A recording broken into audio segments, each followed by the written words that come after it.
Hi, everyone, and welcome. My name is Annie Benzie. I am the chair of the SSAT Complex GI Surgery Fellow Subcommittee, and we are here this afternoon, evening with a great talk.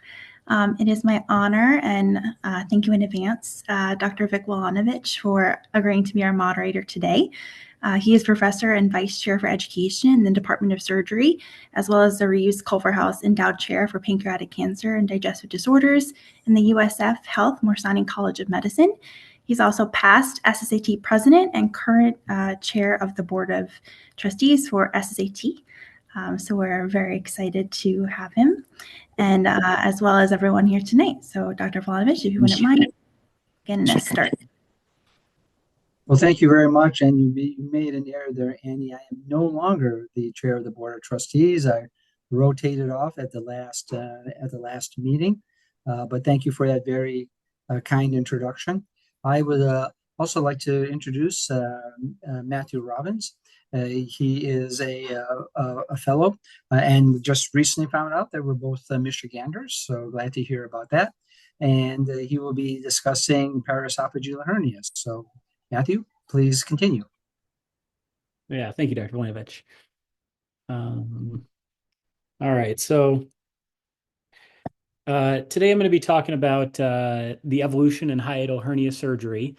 And one of the things I like to do when discussing when I give any sort of talk, I really like to go through the history of that specific topic or pathology.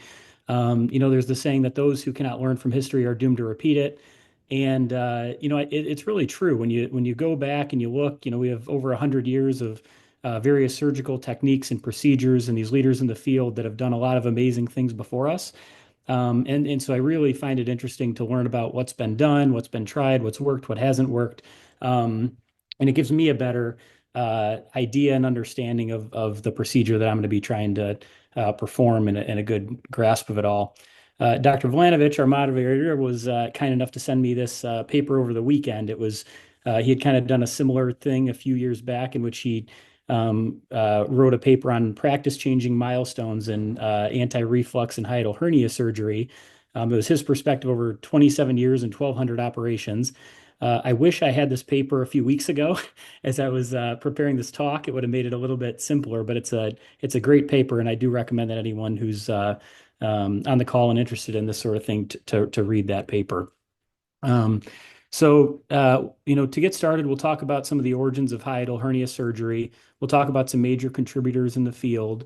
We'll go over what constitutes the GERD barrier, and we'll talk about some modifications that happened to the original techniques described. We'll compare some outcomes for different sorts of fundoplications, mainly thinking of the Toupet and Nissen and how they compare to one another. We'll go over what the recurrence rates are for various operations. We'll talk about open versus laparoscopic repairs. We'll talk about the use of mesh, dealing with the short esophagus, what's the role for gastropexy, what to do with the obese patient. And lastly, we'll go over some indications for repair, and then I'll conclude with a case example at the end. So in terms of the origin story here, back in the 1800s, Bowditch first reports his findings on a patient with a hiatal hernia. And in 1900, Hirsch first diagnosed a hiatal hernia using X-rays. So we start to get some of these imaging advancements and things that better allow us to figure out what's going on behind this disease process. In 1935, Winkelstein describes peptic esophagitis for the first time. And so really from 1900 to 1950, the focus was, these were two separate entities. We start to discover peptic esophagitis and what's known as reflux. And then we start to figure out about these hiatal hernia repairs. And the focus was on fixing the anatomy of a hiatal hernia. People thought, where the stomach gets, comes through and herniates up, maybe it's that second pinch of the diaphragm that was causing a patient's symptoms, such as dysphagia or something like that.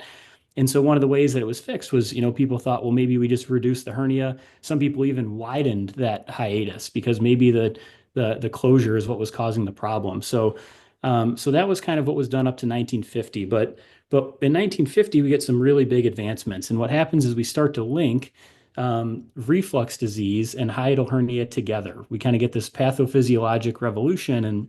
And Norman Barrett, who and Phil Allison are two of the people responsible for this. Barrett, who's the namesake of Barrett's esophagus, and Phil Allison, a lot of people consider the father of modern anti-reflux surgery, had pretty significant contributions to this field.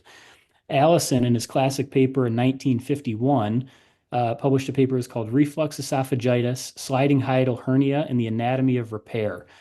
And in this paper, he attributed the patient's symptoms of reflux to esophagitis that they got from an incompetent GE junction.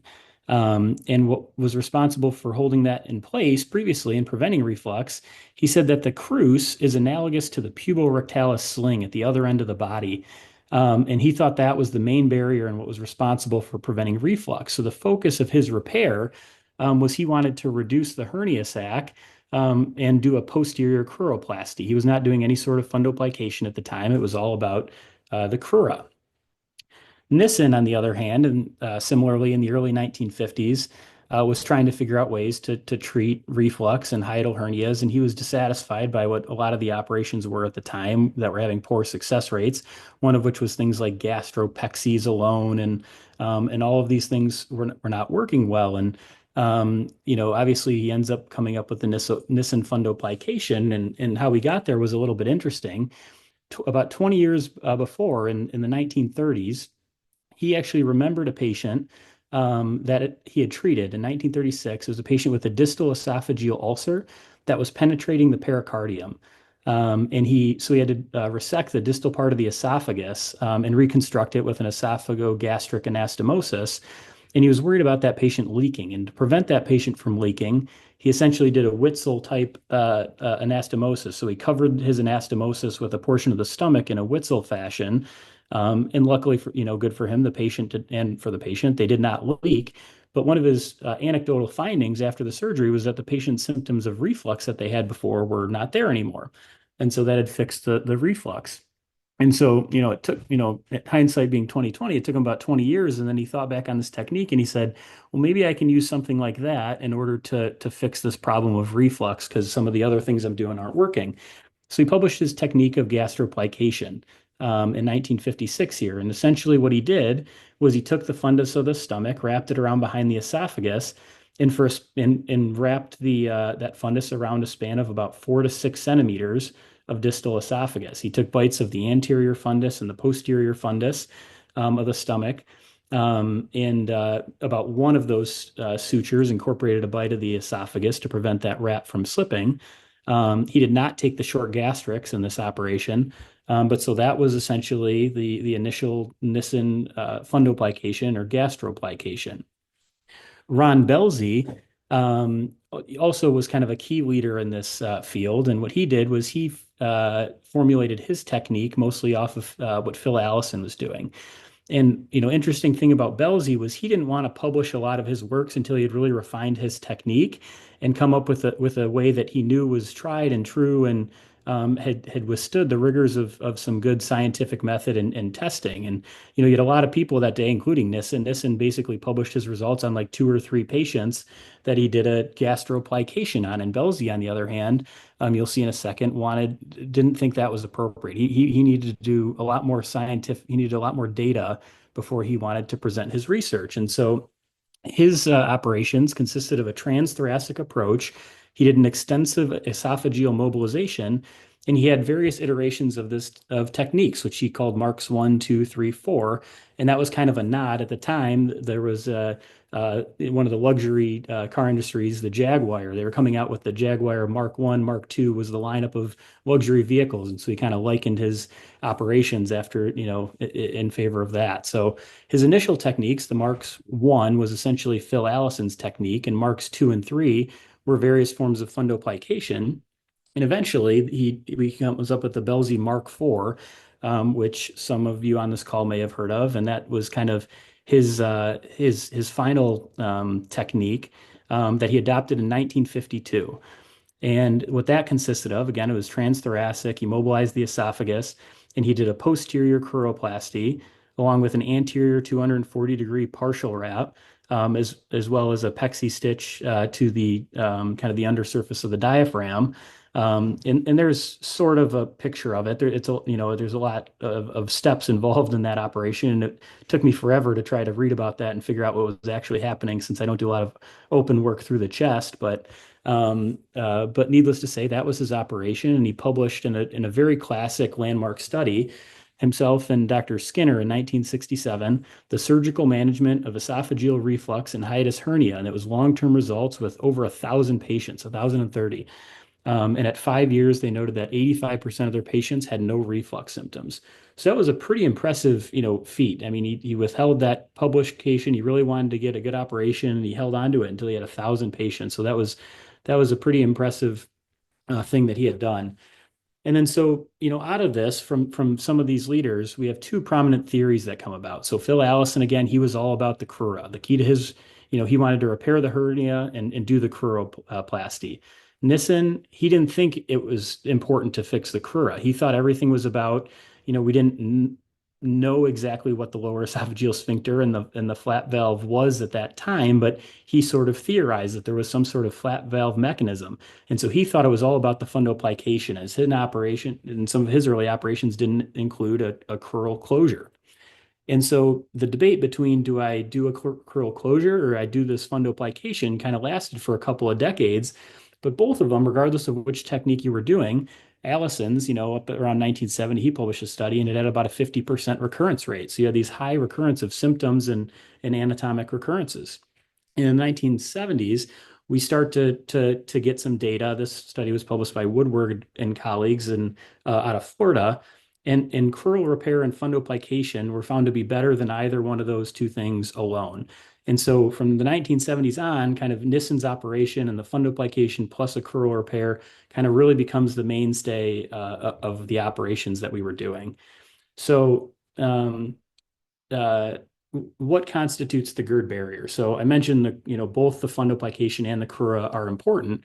And so I'm going to go a little bit forward to some modern data to tell us how these both contribute. So and we have things like high resolution manometry, endoflip, a lot of things nowadays that help us evaluate these components. And in 2013, Louis and colleagues did a study in which they used high resolution manometry intraoperatively to assess the contribution that both the crural diaphragm and the lower esophageal sphincter had to the GERD barrier. And so they first did a cruroplasty. And they assessed, and after doing the cruroplasty, they did a high-res manometry, and they showed that the pressure at the lower esophageal sphincter increased. After they did the fundoplication, they noted that the length of the lower esophageal sphincter increased, and the pressure remained relatively constant. And their conclusion in that study was that both the cruroplasty and the fundoplication worked together to create the GERD barrier. And so, if we look at what some of the modifications are, we had a few major issues throughout the years with Nissen's operation and with Belsey's operation. And there was the issue of the short esophagus. This was addressed by Collis and the Collis gastroplasty. We had concerns for dysphagia with Nissen's operation. And so people tried to figure out, okay, how can I either do some sort of partial wrap or how do I do a looser wrap? So for the partial wrap, you had people like Toupet and Dorr who gave their various whether it was an anterior, posterior, 270, 180, whatever it might be, some sort of wrap that was not complete to lessen the amount of dysphagia. You get some looser wraps. The Rossetti modification of the Nissen procedure involved, rather than wrapping both the anterior and posterior of the fundus, it kind of just did the anterior fundus to itself. And so that was a slightly looser wrap. And then Donahue and DeMeester further kind of modified this Rossetti operation. And they said, maybe we need to do a looser, floppier, shorter wrap. And so Donahue and DeMeester actually took the short gastrics to make it, to get some length on the fundus. They wrapped the fundus around, and rather than go for a span of 4 to 6 centimeters, like was described in Nissen's original operation, they only wrapped about 2 centimeters. So they had this short 2 centimeter floppy repair, and they were able to describe a significantly decreased amount of dysphagia in their patients postoperatively with those changes they made. Another major contributor was Lucius Hill. We had the Hill repair. And his operation wasn't really a wrap per se. It was more like a posterior gastropexy. But what he did, and Lucius Hill is, some of you might know the name Hill from the Hill grading classification when it comes to grading paraesophageal hernias. And so what he did was he reconstructed the GE junction by anchoring it to the pre-aortic fascia. And so if you look at that picture on the right, I know it's a little bit small, but he basically took a bite of what he called the anterior phreноesophageal bundle, making sure not to get the vagus nerves in these bites, and then a bite of the posterior phreноesophageal bundle, and then a bite of the crus, kind of right at the confluence of the crura down low right by the celiac artery. And when they did this open, they essentially grasped that fascia, kind of that pre-aortic fascia, right on top of the aorta, which I don't think any of us like the idea of getting that close to that currently in our operations. But he said that was really important. He said the importance of his operation was you had to secure the wrap to the pre-aortic fascia. That was what was going to be the strongest thing to put it to, and that was the crux of his operation. And then you start combining things, adding to Nissen and Belzy's operations, you combine them with a collis, and those were described over the years as well. When it comes to the basic tenets of repair, everyone on this call probably for the most part already knows this, so I won't take too long here, but we have some basic tenets. We have to reduce the hernia sac, plus or minus resecting it, which is a little bit of a matter of debate. We have to mobilize the esophagus up into the chest, do our extensive mediastinal mobilization to achieve at least 2 to 3 centimeters of intra-abdominal length. We want to preserve our vagus nerves. We want to close the crura and then do some sort of fundoplication. And these are kind of the tenets that we've grasped over the years. But there's still a lot we don't know. Which fundoplication is going to be best? So when we compare the Nissen and the two-pay fundoplication, which are the two main operations that are done today for this, so the Nissen being a 360-degree wrap and the two-pay being a posterior 270-degree wrap, historically we would say that the Nissen was better for reflux control. But again, it had these higher dysphagia rates. And the key question when evaluating these two operations is, does the ability of a Nissen to better control reflux justify the associated increased risk in dysphagia? And so we needed some studies to look at this. And in 1997, Job and Swanstrom published a paper where they looked at, it was a prospective study. They looked at 100 consecutive patients who got a lap two-pay fundoplication. The primary outcome was postoperative heartburn. And what they found was at 3 months, 6% of their patients had heartburn. At 22 months, so almost 2 years, 20% of them had heartburn. And when they did an actual pH study on those patients at 22 months, 51% of them had a positive pH study. And so the conclusion of this study was that despite some early symptom improvement in heartburn, they can't recommend two-pay as a strategy in patients who have normal motility because it's associated with pretty significant postoperative heartburn, essentially. And over the ensuing years, we start to get several other studies that say, hey, maybe the two-pay is not as inferior as some of those initial studies show, and maybe there is a potential benefit of decreased dysphagia. In 2023, there was a big multi-society consensus conference guideline. They reviewed 20 randomized controlled trials, and what they found in this paper and guideline was that there was similar reflux control between the two operations, the Nissen and the two-pay, and similar durability between the two. The partial wrap may have fewer adverse events such as dysphagia and gas bloat. But again, a lot of those papers, favor one or the other or say there's no difference. And so they say essentially there's an individualized risk benefit discussion that you have with the patient, and you really have to figure out what the goals of your operation are. Is your primary goal to get the patient off of PPIs, or is your patient scared to death of getting postoperative dysphagia? And maybe that alters your plan. So they say it should be an individualized discussion. Here's another study. If you don't want the mess of a systematic review or meta-analysis and trying to figure out if that's an accurate thing or not, this is one of the more modern, good randomized studies that we have, published in 2019, comparing Nissen and two-pay in patients with reflux. It was a single center randomized study of about 450 patients, half in each arm. Half had a two-pay, half had a Nissen. And what they looked at was their primary outcomes were what's the esophageal acid exposure at 3 years based on a pH study. And in that study, there was no difference between the two-pay and Nissen fundoplication. There was also no difference in quality of life in that study. And then in the patients who underwent toupee, they were actually found to have less dysphagia than those that underwent a Nissen.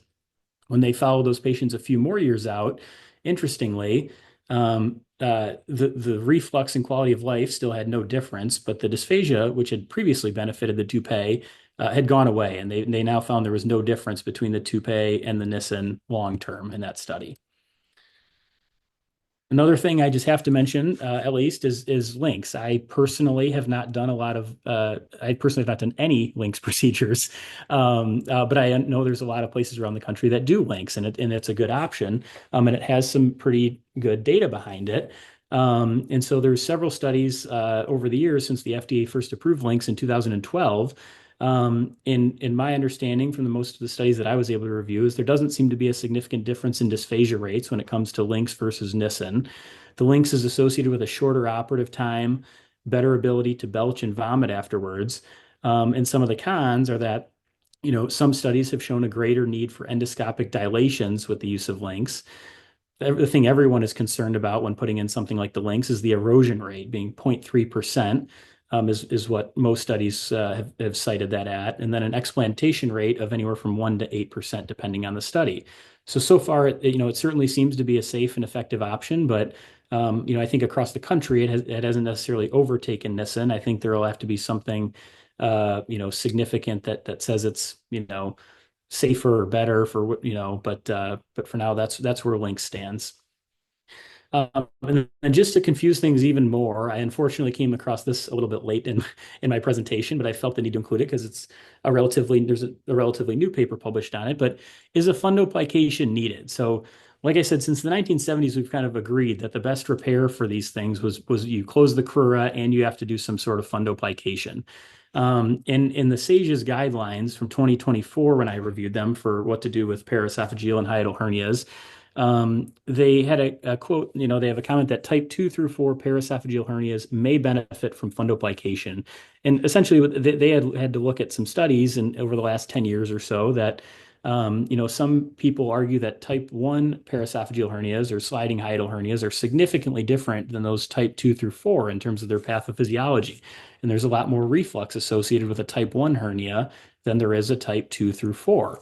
And so some people argue that maybe a fundoplication is not necessary for these types 2 through 4. So, but in the 2024, summary guidelines that they published, that their final conclusion is that patients may benefit from this. There's a paper that was published just a few months ago in January by Lyons and colleagues. This was a retrospective cohort study of a little over 1,100 patients who underwent paraesophageal hernia repair from 2010 to 2023. 53% of them had a Nissen fundoplication, 47% of them had no fundoplication performed.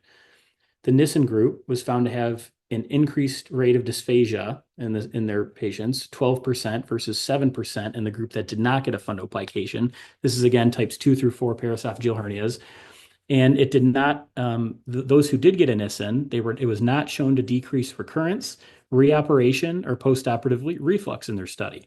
And so they concluded while there are definite indications for a fundoplication at the time of a type 1 paraesophageal hernia repair, these data do not support the routine use of a fundoplication during paraesophageal hernia repair with a normal gastroesophageal flat valve. So just to add to some confusion, we do have papers like this to make it a little bit more confusing. So looking at recurrence. So recurrence is obviously the Achilles heel for any sort of hernia operation. That's what we don't want to happen. And it's difficult to assess what true recurrence is in a lot of studies due to variations in study follow-up. How do we measure recurrence? Is it the recurrence of symptoms? Does the patient get heartburn? Are they on PPIs? Is it radiographic follow-up on an upper GI? Is it the need for reoperation? And rates are all over the board. We see rates from anywhere from 1% in studies to 66%. This paper by Pearson and Maziak, published in 1998, is kind of the gold standard hernia recurrence paper benchmark study for the open thoracic repair. So it was published in 1998, and it looked at 94 patients who had massive incarcerated paraesophageal hernias at Toronto General from 1960 to 1996. These patients had a Bell's Mark IV operation, and 80% of them had a callus gastroplasty performed due to the presence of a short esophagus. The median follow-up was over 6 years, and they had a barium esophagram performed. The results of the study, it's right there. I won't necessarily say all of it, but the big finding there is, and the one I wanted to point out, was they had a 2% of the patients had a recurrent hernia and severe reflux. I mean, that number is way, way lower than what any of us are familiar with in terms of our paraesophageal hernia recurrence when you look at modern studies. When you look at the laparoscopic area, there's a first big paper that I found published by Lukatich and colleagues in the year 2000. This was a retrospective review of 100 patients at University of Pittsburgh who underwent a laparoscopic repair of a giant hiatal hernia. 72% of these patients had a Nissen performed. 27% of them had a callus added to it. And they looked at 1 year follow-up with a barium esophagram. The recurrence rate in that study was 1%. Again, numbers that I haven't seen in any modern study that I've looked at. Well, it depends on what you call modern. Yeah, so we had a 2% in that other group and 1% in this study. And I found it really interesting when I went down to the bottom of that paper and read some commentary that I found. You had a bunch of the leaders in the field at that time who start commenting. And in the invited commentary, you have some people saying, okay, you guys found this 1% recurrence rate, and a lot of the other new laparoscopic studies that were starting to pop up, they were starting to see significantly higher recurrence, some as 10 to 40%. And so the laparoscopic studies were starting to show higher recurrence. Another comment here, I think this one was from either Pearson or Maziak, the group that had the big open repair 2% recurrence. They said they commented on one group that had recently published that had a very high recurrence rate of 11% with an open repair with no lengthening procedure performed. And I was just like almost laughing to myself as I read that. I'm like, very high recurrence of 11%. That's, I would be one of the better paraesophageal hernia surgeons in the country if that was my recurrence rate right now. And what they said was that, the reason that they theorized as to why these recurred was the failure to recognize the short esophagus, and this was leading to higher recurrence in some of these patients. So those two studies have, I guess, as far as I've seen, have essentially never been reproduced, but there's some benchmark landmark papers that I guess we all would strive for. But most modern laparoscopic studies show a significantly higher rate of recurrence, anywhere from 20 to 50%. And there's been a few proposed reasons for differences in these studies. Some people say that maybe you get fewer adhesions with a laparoscopic approach than you do with an open. So that might be true, but at the same time, Phil Allison had about a 50% recurrence with his open thoracic operation. Less esophageal mobilization compared to open. We mobilize, things pretty high. And again, Phil Allison, when these open thoracic repairs, they mobilized it all the way up, and laparoscopically, we still get up pretty high, at least to the level, we can get up to the inferior pulmonary veins and sometimes higher.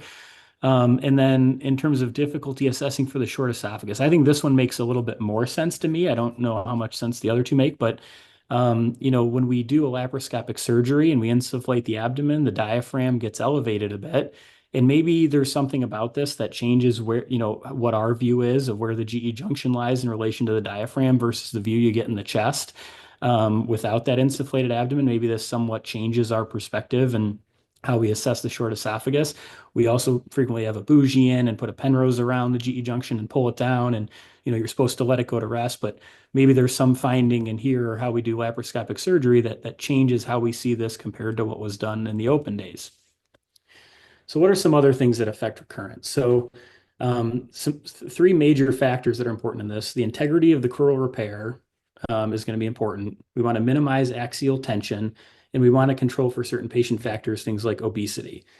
And we'll start by focusing on the integrity of the crural repair. So when we look at mesh, the early studies of mesh in like the 1990s and 2000s, there were a lot of studies. The major studies that came out use synthetic mesh, given its success in the inguinal and ventral hernia world. And so this is what we started using. And its use in some of these randomized studies did show decreased recurrence rates in a few early randomized trials. However, the mesh complication rates were anywhere from 1 to 2.5% in some of these studies. And so, things like erosion, fibrosis, stenosis, perforation. And while those rates were it's uncommon, 1 to 2.5%, it's not a huge number. the consequence of one of those things can be disastrous. I mean, if you have a perforation, erosion, whatever it might be, that might end up in a esophagectomy, a major gastric resection, whatever it is. So the mesh complication rate was, no matter how small, was something that scared a lot of surgeons away from its use. And so what about biologic mesh?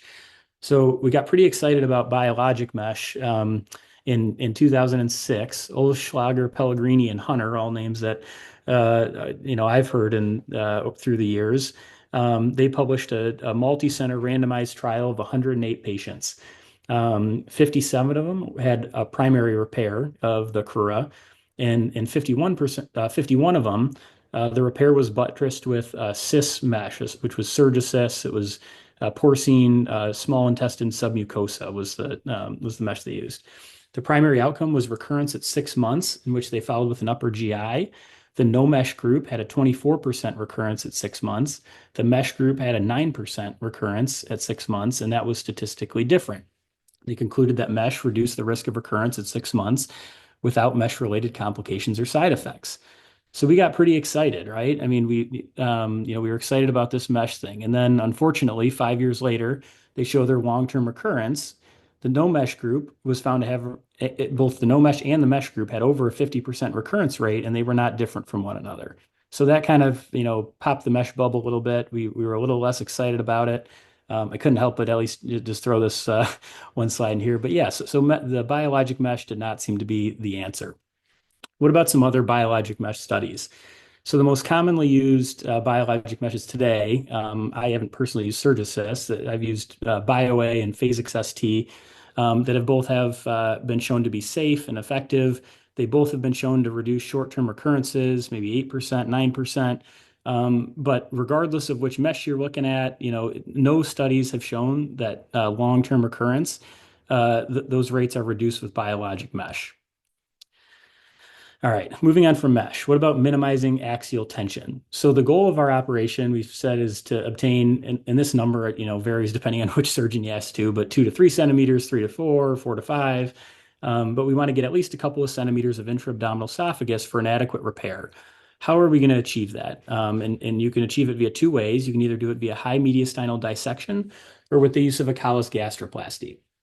The callus was developed in 1957 for a short esophagus that was not able to be adequately reduced. And the theory behind the short esophagus, especially before the era of PPIs, with these patients would get significant esophagitis. The esophagitis, long term, they would get this chronic esophagitis that would turn into a peptic stricture, and you would get this scarring and stricturing and shortening of the esophagus. And so that was kind of the main theory behind how that formed. And so what Callus did to counter this was he did his callus gastroplasty. He created a neoesophagus from what he called the gastric Magenstrasse. The gastric Magenstrasse is essentially what's left after a I'm sorry, it's what's it called? Sleeve gastrectomy. Sorry, it's essentially what's left after a sleeve gastrectomy, and it's an area that's supposed to be relatively devoid of peptic glands. And so in open repairs, as that Maziak and Pearson landmark study, they performed in about 80% of repairs for the short esophagus. When you look at how this is done, so the classic way, when it was done open, was a linear staple was introduced through the chest, and you would fire a stapler alongside a bougie, usually like a 46 to 52 French bougie. You'd fire your stapler. You would actually oversew that staple line on each side. You wouldn't quite Lembert it, that I read. I don't know if they didn't want to narrow it too much or not, but you just kind of oversewed the staple lines, and then you'd bring the new fundus around and do your wrap in that fashion.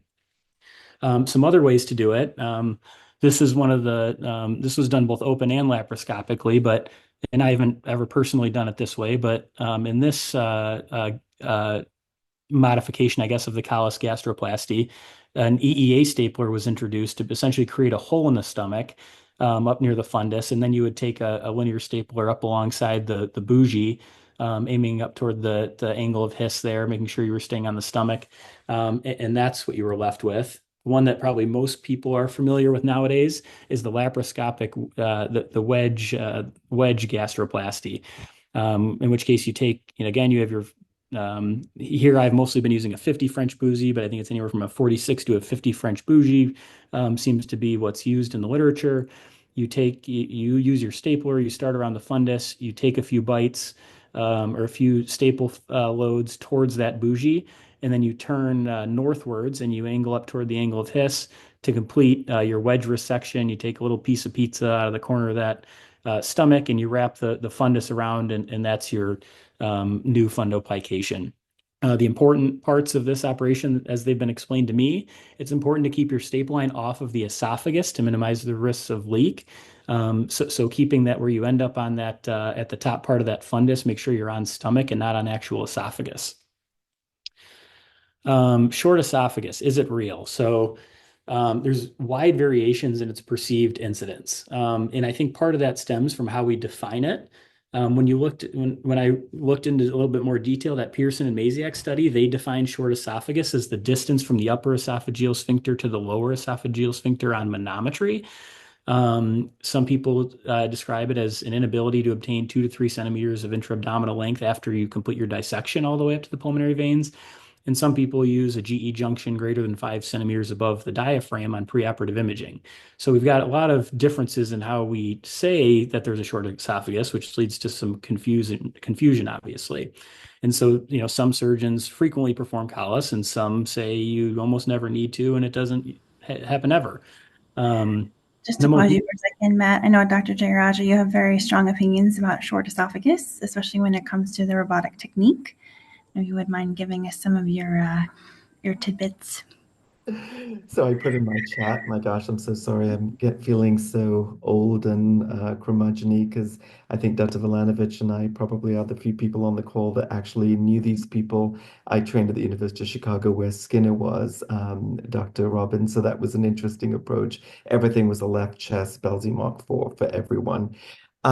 So I just put in my comments, I feel fairly strongly that the sac should be resected personally, because I think in every other circumstance where we have a hernia, we resect a sac, because I think approximating non-peritonealized tissue is sort of important to me. And I was really interested in your comment about no wrap, because that actually has been what we've been doing especially for paras, not necessarily for primary reflux, because I think, as you said beautifully, by the way, you're doing a great job. The aim is totally different, right? And then, as you said, if you do enough of immobilization, I truly believe that posterior crural closure is critical. I think if you cannot close the crura posteriorly, in my opinion, you haven't done enough of immobilization. And so it is extremely unusual in my experience, at least, and I'd love to hear what Vic says, that you have to do a anterior stitch. In fact, I hate that because I think the forces are wrong anteriorly as opposed to posteriorly. So for us, I mean, I think it's pretty unusual that you have a short esophagus, in my own opinion, if you do a sac resection, a transhiatal mobilization to the level of wherever you need to go to carina or whatever, and posterior closure. That's my own opinion. But Vic, what are your thoughts on those points? Yeah, first of all, Rohan, I agree with you that I've been greatly pained listening to this talk, that all these studies that were part of my early career development are all in the pre-modern era, according to Dr. Robbins there, and I'm feeling very Neanderthalish as right now. Having said that, I caution everybody when they look at studies over a historical period, you have to realize these patients aren't the same. When callus originally developed, the callus gastroplasty, as Matt so eloquently discussed, these were really scarred tissues that had ulcers, that had repeated esophagitis, that had circumferential, cicatrix along the esophagus. That is substantially different than, and remember, at that time, all they had that they treated for reflux or peptic ulcer disease is that they had either bicarbonate antacids or buttermilk. Buttermilk was a common treatment at that time to neutralize gastric acid. So I'd be very careful about comparing studies, because even though we put a label on these diseases, quite frankly, they are all different. I would actually be so bold as to say you'll probably find no better example of personalized precision medicine than the surgical approach to anti-reflux disease and hiatal hernia repair. So I'll start with that. However, I was going to save this for later, but since Rohan brought it up, actually, we have to discriminate between the hiatal hernia repair and the anti-reflux operation. Yes, they often go together, but they are really two components which may or may not be related. The lower esophageal sphincter is a high pressure zone. That's a combination of thickening of the distal 5 centimeters or so of the esophageal muscle, 2 centimeters or so of intra-abdominal esophagus, and the interaction of the esophageal crura with the lower esophagus. And when you think about the typical anti-reflux operation, the crural repair is essentially reconstituting the interaction between the esophagus and the crura. The hiatal hernia reduction is reestablishing the 2 centimeters of intra-abdominal esophagus, and the fundoplication, if you use it, is simply augmenting the thickening of the distal esophagus. So that's how I conceptualize it. Now, on the other hand, hiatal hernia specifically is an anatomical problem that is a result of the unrelenting transdiaphragmatic pressure gradient between the abdomen and the chest. You have negative pressure in the chest, you have positive pressure in the abdomen, and you have a little itty bitty gap around the esophagus and the hiatus that's basically filled in by the frontoesophageal ligament. And that unrelenting pressure eventually causes deformation of the hiatus when the tensile strength of the hiatus is overcome by that transdiaphragmatic pressure, and that strain eventually leads to yield strength. Okay, with that being said, the places that you see recurrence, it is unlikely that you see a hiatal hernia recurrence posteriorly where you put the crural pillars together and approximate them. Most of the recurrences are anterior to the left, where the hiatus is actually thinnest. And if you think about the effect of stress is force over surface area exposed. And if you have a thin area where you have a pressure on that area, stress is going to be highest because that is the thinnest area, because that's the area that's exposed. Most of the failures is in that area, and it's not a true failure of the operation. In my opinion, it's merely progression of disease. Having said that, I frequently put in anterior stitches, and I disagree with Rohan on this, because by putting in that anterior stitch, you're causing scar formation to occur in that area, and that's going to increase the tensile strength of the hiatus in the anterior left, where most of the recurrences happen. Be happy to debate Rohan on this. I certainly don't want to get into a fashion competition with him, because I know I'll lose that. But I'll debate this point. But Matt, you're doing a great job. I actually didn't want to interrupt you, because I'm actually enjoying I'm enjoying your talk quite a bit. So since I was called out. Yeah, no, I love it. So I'm going to say something that I kind of want to discuss, as the coffee talk would say. So Matt, an unwrapped wrap is worse than no wrap. Discuss. Sorry, one sec. An unwrapped wrap, and let's talk about just pure reflux disease, but an unwrapped wrap is better than no wrap, because you just showed great data that most wraps fail over time. And so the question for you is, as you go out into practice, we've stopped wrapping for paras. for paras, not for reflux, but for paras. And my question to you is an unwrapped wrap better than no wrap? Or is no wrap better than an unwrapped wrap? Sorry, that's the way I want to say it. Yeah. I think there's a very good possibility of that. I have not personally come across a lot of that data. And at the end of my talk, one of the things I was going to say was I think that should be a future direction for a lot of our studies because, what we're working with these paraesophageal hernias, it's kind of like a peristomal hernia in a sense. We can't close the entire hole. So these things are almost certainly gonna recur. We can't put a permanent mesh in. We can't close the hole. We're putting muscle to muscle, which, like you guys did say, usually the muscle actually tends to hold. But every part of this repair in my head, it goes a little bit against what a good hernia repair consists of. And so the recurrence seems, almost inevitable. And so I think we have to figure out what's the best way to manage when that anatomic recurrence happens. Like Dr. Jairaj just pointed out, what's the best way? What's the best outcome? Is it if there's a wrap that slips up, or is it if there's no wrap and maybe they just have a small hernia with a little bit of reflux now? I think that's probably the answer that we need to figure out because I'm not super optimistic with current techniques that we have a great way of fixing this problem. Now, I would submit that converting a symptomatic paraesophageal hernia to a asymptomatic sliding hernia is a win, even though technically that would be counted as a recurrence. So, because remember, the point, we only do two things in surgery, only two. We either make people feel better or we help people live longer. And hopefully we're doing both, but we have to be doing at least one of those two things.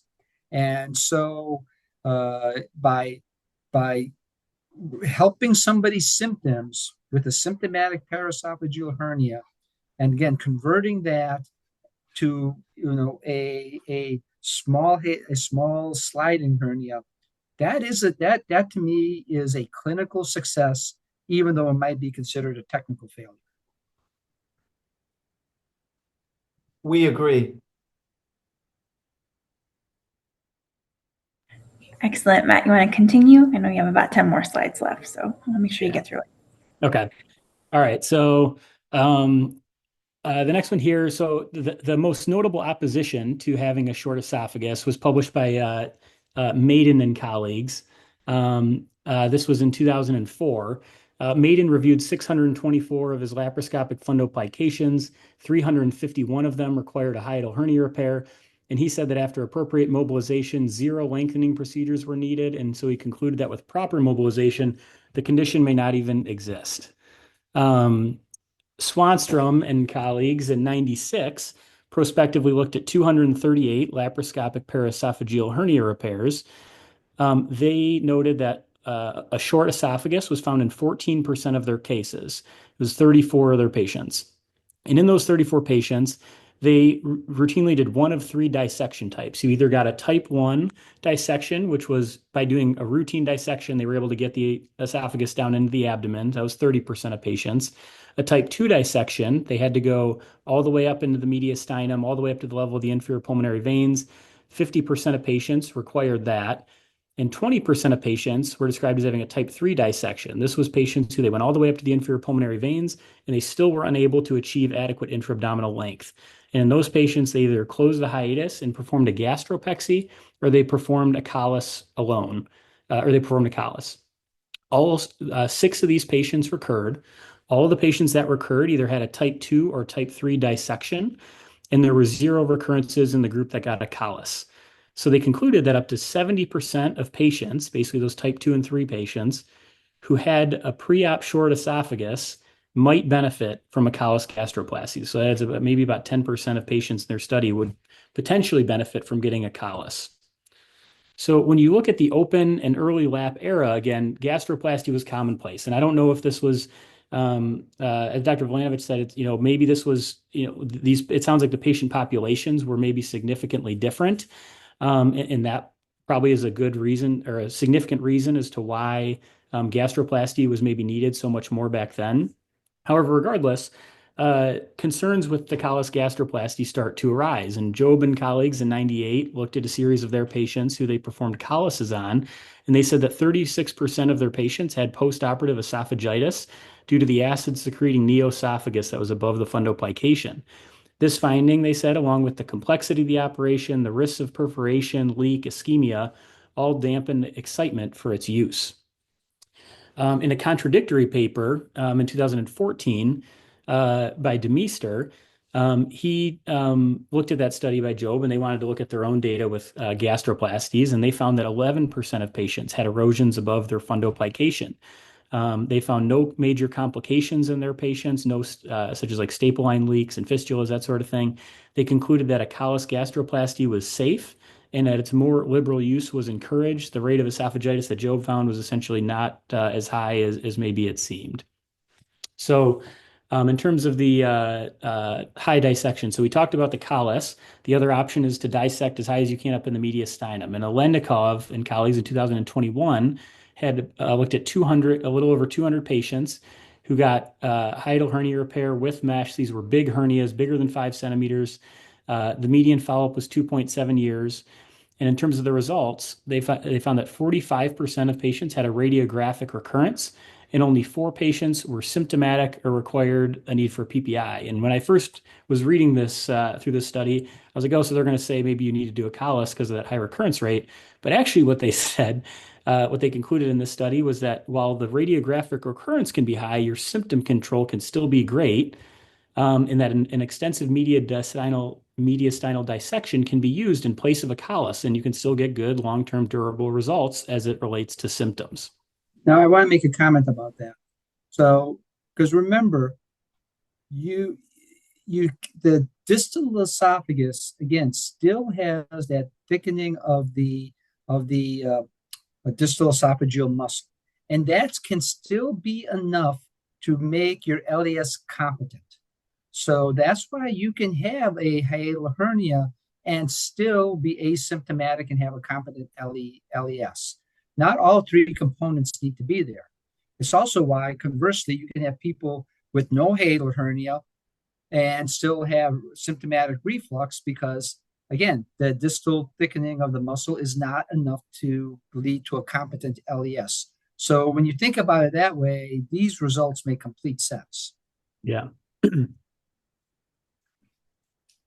And then, so in terms of the role for gastropexy, so this has kind of gone through a series of changes over the years too. So gastropexy was first kind of described, or some early descriptions in 1955 by Barima. He described a gastropexy without repair of the hiatal hernia. He pexied the lesser curve of the stomach up to the anterior abdominal wall. That was pretty quickly abandoned due to high rates of recurrence. Though this technique has kind of reemerged in recent years as an adjunct to standard repair, maybe for your sick old lady who shows up and she gets an urgent or emergent operation and you just need to reduce her hernia and pexy the stomach into the abdomen. It's been done with some combination of peg tubes, T-fasteners, suture repair. You could pexy anteriorly, you can pexy posteriorly. We've gone away from the peg tube pexy a little bit, it seems like, from my understanding of the literature. And, due to the increased morbidity associated with a peg, it seems like just a standard pexy suture repair seems to be preferred nowadays. And it can be, again, performed with or without a fundoplication. This study, published in JAMA in 2025, I think this was out of Cleveland Clinic, was anterior gastropexy for paraesophageal hernia repair, randomized study of 240 patients. They looked at recurrence rates at 1 year. And what they found was that the patients who had their standard hernia repair with the addition of an anterior gastropexy, the recurrence rate at 1 year was 15%. The patients that got a standard repair without the addition of the anterior gastropexy, the recurrence rate was 36%. So they concluded that an anterior gastropexy is superior and should be used in adjunct for minimally invasive paraesophageal hernia repairs. All right, I'm going to try to speed along here to make sure I get through this. In terms of obesity. I want to just skip your asymptomatic patients because I think that's okay. Yeah. Obese patients, consider a Roux-en-Y. Indications for hiatal hernia repair, yes. So we know some of the indications for the symptomatic ones. So some controversial topics: asymptomatic paraesophageal hernias, and then what about the patients with Barrett's and those with concern for cancer progression. Is that an indication? So for the asymptomatic paraesophageal hernias, should we repair them? Historically, we recommended repair of these hernias due to high rates of complications. Skinner and Belzy in 67 and Lucius Hill, at that time, they said there was a 25 to 30% chance of needing an emergency operation. So I imagine when some of the people on this call were in their training, all of these patients were getting fixed because the rates of needing an emergency operation were so high, and the proposed mortality of these operations was anywhere from 30 to 56%. But most surgeons in the late 90s and early 2000s, we started to agree that this number was probably too high and it was probably lower. In 2002, Ratner and Stylopoulos published this study. It was a Markov model. So this was a mathematical model looking at hypothetical patients with paraesophageal hernias, and they basically tried to map out, looking at the current data of that time, not necessarily historical data. What does this model look like? And they showed that in patients who are 65 years and older, who had an asymptomatic type 2 and 3 paraesophageal hernias, watchful waiting was better than an elective repair when it came to quality adjusted life years. And so this led to a paradigm shift. And so watchful waiting was kind of adopted for this group of asymptomatic patients. Some limitations to this study: patients who were under the age of 65 and those with a type 4 hernia were not modeled in this study. So you could argue that the results didn't apply to them. Additionally, the authors agreed that if the mortality of an elective operation dropped below 0.5%, then that would change the model and an elective repair would become the preferred strategy. So what's changed since then? Again, that was in 2002. Well, the mortality rate probably is lower. They used about 1.4% in that 2002 model. And nowadays, most studies say we're probably less than 0.5%. And the persistent high mortality rate with an emergency operation, if you come in obstructed, the mortality rate's about 4.5% with an operation. If you come in with a gangrenous stomach, the mortality rate's about 27%. So just last year, Demeester published an updated Markov model, and he input some more modern variables. They looked at asymptomatic paraesophageal hernias in healthy patients aged 40 to 90. And their primary thing they looked at was what's the life expectancy like for those who get an elective operation versus watchful waiting. And it was shown to be improved with an elective operation as opposed to watchful waiting. The greatest benefit they found in young women, 40-year-old women, the benefit decreased as patients aged towards that 90-year-old group, but it did remain in favor of an elective operation. Elective repair was also the preferred strategy in most patients, even in the setting of comorbidities in this study. So we get this pendulum swinging back and forth. Should we fix it? Should we not fix it? But again, I think it's important to remember that these recommendations are based on hypothetical models, and the decision for surgery should probably be individualized based on each individual patient. I think this is my last slide before my conclusion. Does anti-reflux surgery decrease the risk of cancer and Barrett's? So Dr. Lipham last year reviewed a multinational population-based study of 34,000 patients with Barrett's in a few Scandinavian countries. This was a population-based study. 542 of that 34,000 patients had undergone an anti-reflux operation. The remainder, over 98% of them, were just being managed on PPIs or some anti-reflux medication. During their 32-year follow-up, they calculated a hazard ratio. They said, what was the risk of developing esophageal cancer in each of those two arms? And what they found was that the surgery cohort had a higher risk of developing cancer with a hazard ratio of 1.9, and that risk over time increased. The hazard ratio increased the longer they were followed, up to a hazard ratio of 4.4. So they concluded in this study that surgery did not seem to decrease the risk of developing cancer in patients with Barrett's esophagus. In fact, it increased, was higher in the surgical group. Now, they, in their discussion, they don't think that, surgery puts you at a higher risk for cancer. There was probably some confounding variables there. The patients that got surgery, were they more likely to have, complications or issues from Barrett's or dysplasia or something like that? It didn't really go into the weeds of all that, but needless to say, it doesn't appear to decrease the risk in this study. All right, so in conclusion, the reflux barrier consists of both the crural diaphragm and the lower esophageal sphincter. When looking at Nissen and Toupets, they probably have similar reflux control. The Toupet maybe with slightly less postoperative dysphagia and gas bloat. Both seem to be acceptable, and the choice should be individualized based on a patient's needs. Recurrence rates are still quite high for paraesophageal hernias. things associated with higher recurrence, big hernias, short esophagus, obesity, decreased recurrence with an open repair, callus gastroplasty, and you can decrease short-term recurrence with a biologic mesh.